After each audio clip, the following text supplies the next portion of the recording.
Framer is an amazing tool to build and launch websites, and one of the things that makes it so amazing, in my opinion, is that it gives you the ability to create components. And components can be highly effective and pretty simple to use, but there's a lot of advanced features inside of Framer components that you probably don't know about. And so in today's video, I'm going to show you all the basics and advanced topics of components, some tips and tricks that I use to maintain and manage my components. And by the end of this video, you'll be a Framer component master. All right, let's start this off by building the most complex, the most interesting, the most amazing component you've ever heard of, the good old button component. I know that was a little misleading, but it's probably the best place to start. We have a button that we are designing here. It's not a component yet. It has some text inside. It has an icon on the left-hand side. We've styled it a little bit by selecting our stack that we've placed it in. This stack is running from left to right. You can see that happening there. And we can also see that if we go over to our control panel, and you can see that the direction of our stack is there. We could change it the other way around, top to bottom, left to right, whatever it is.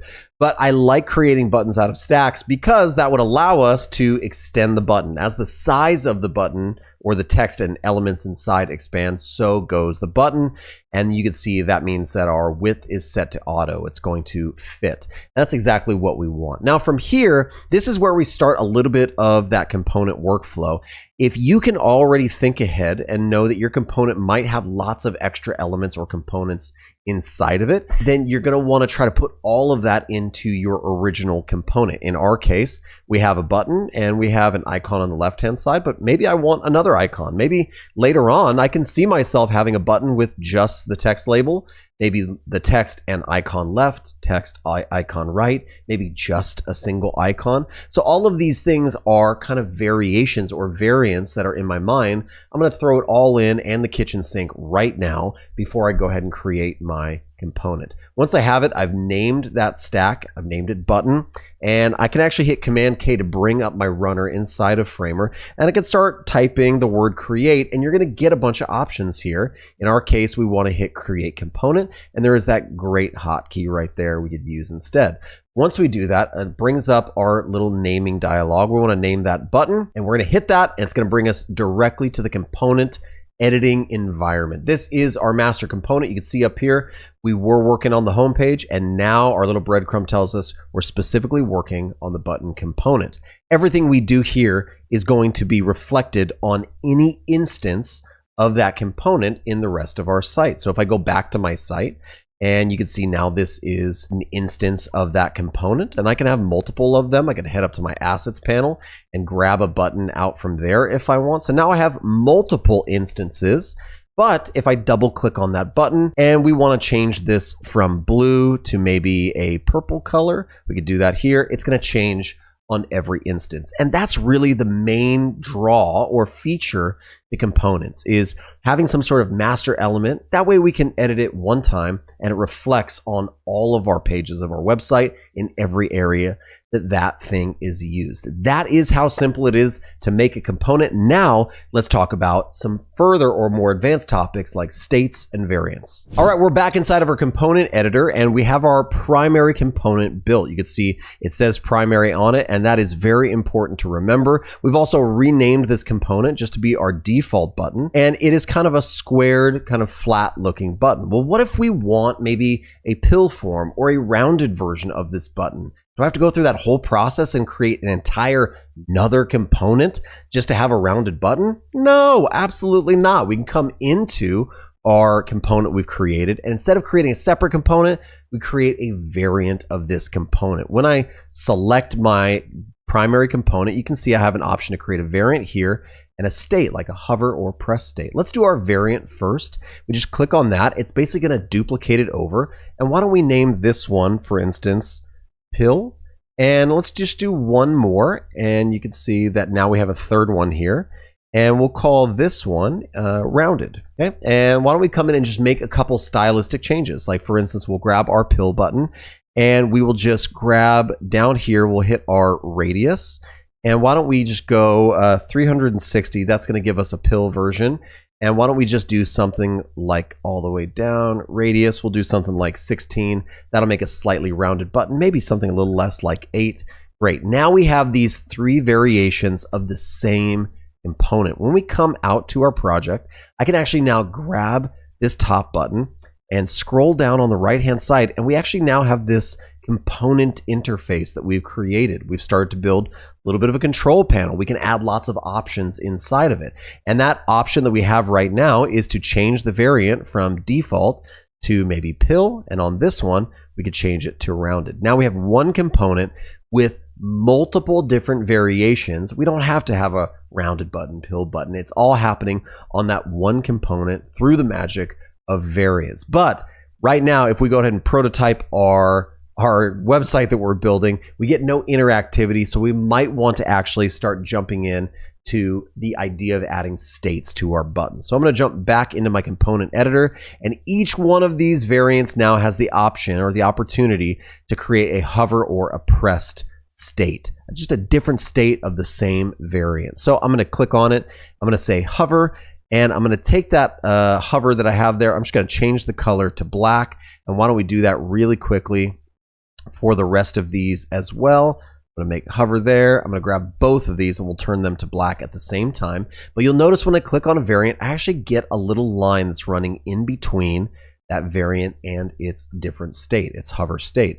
And that's because Framer has done the hard work of immediately prototyping or creating an interaction between those two states. And so this is just a pre-baked way of creating a different hover state for you. And you can see that style has been built in with the transition right here. Click on it and we actually can edit and change the transition. So if we want it to be a little quicker, a little snappier, we can move from an ease to a spring. We could change the timing, the stiffness, the dampening, all this stuff, or we could just make it, in this case, instant. Now remember, every change that we make to the primary will be changed across all the different variations as well. So if we move this to a spring, you'll notice that I have that same spring animation happening on all of them.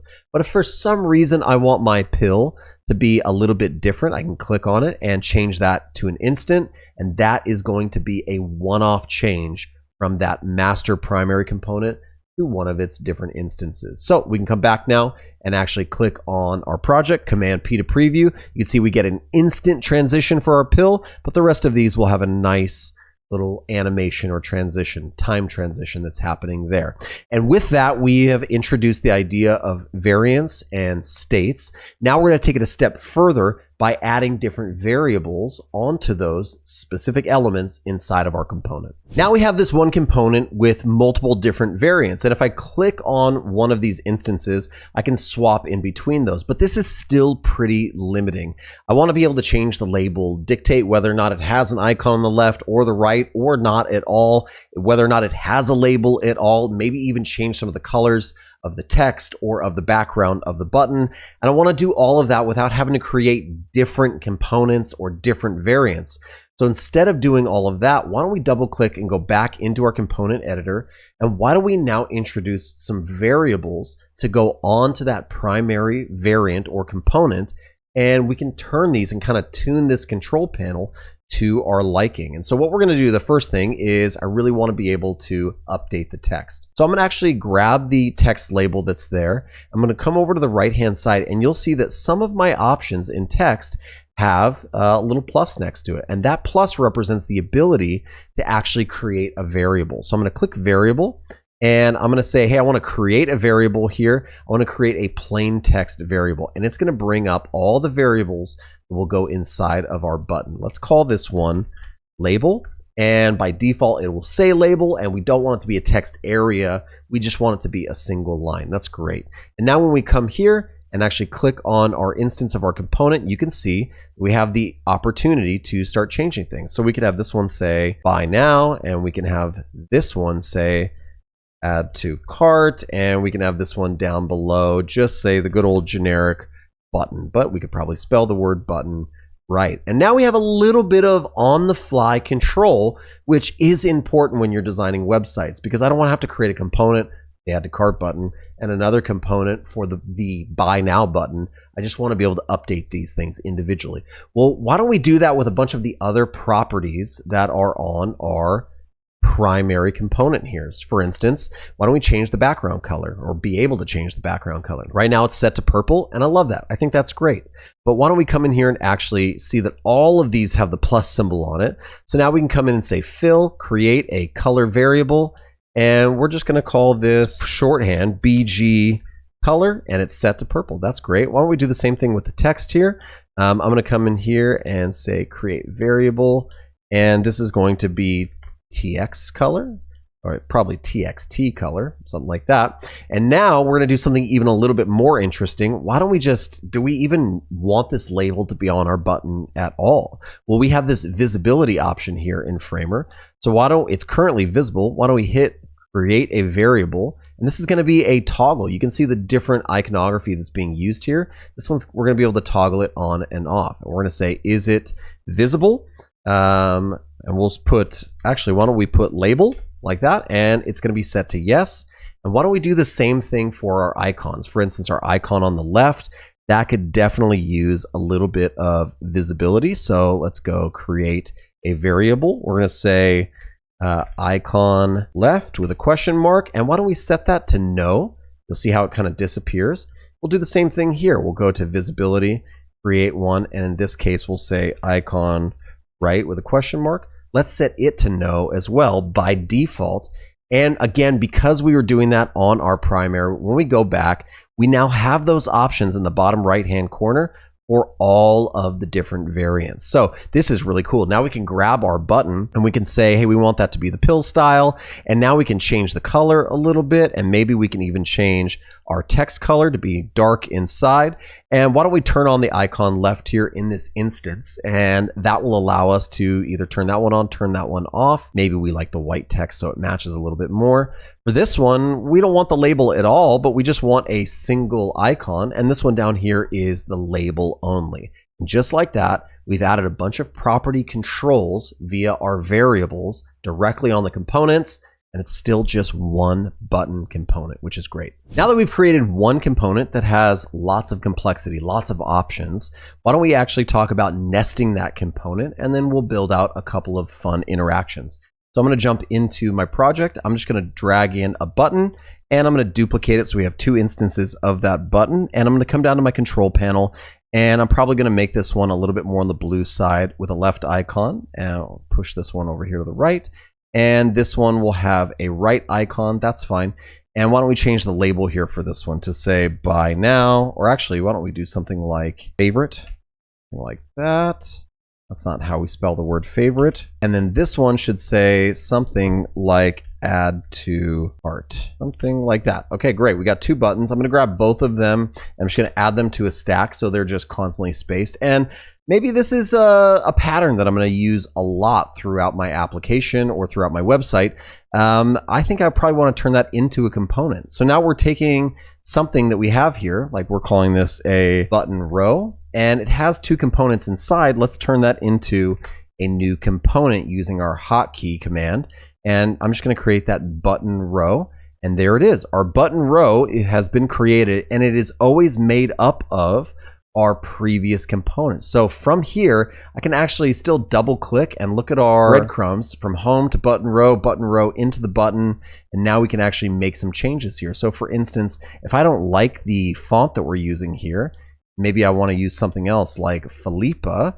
I can go back to my button row, and you can see that it's changed it inside of the nested component. It's also changed it inside of my actual website. And if I bring just regular instances of that button, it's going to be changed there as well. And that's how we can actually take our components, nest them one layer deeper. And really, now if I change one thing at the base level, that's the button, it's going to change anything and everything that button is associated with from here on out. We're going to take everything we've learned so far and extend it with a little bit of custom interaction between variants by building out a custom accordion. I actually have this design that I've been working on for an accordion panel here. You can see I have the open state. That means everything in the kitchen sink is inside of it that I want to be inside of it right now. So why don't we just actually grab this and bring this onto our canvas. And why don't I actually, I'm going to remove this button row. We don't need it, but it might be nice later on to have a button down here. And let's just change the label to say something like see more FAQs, like that.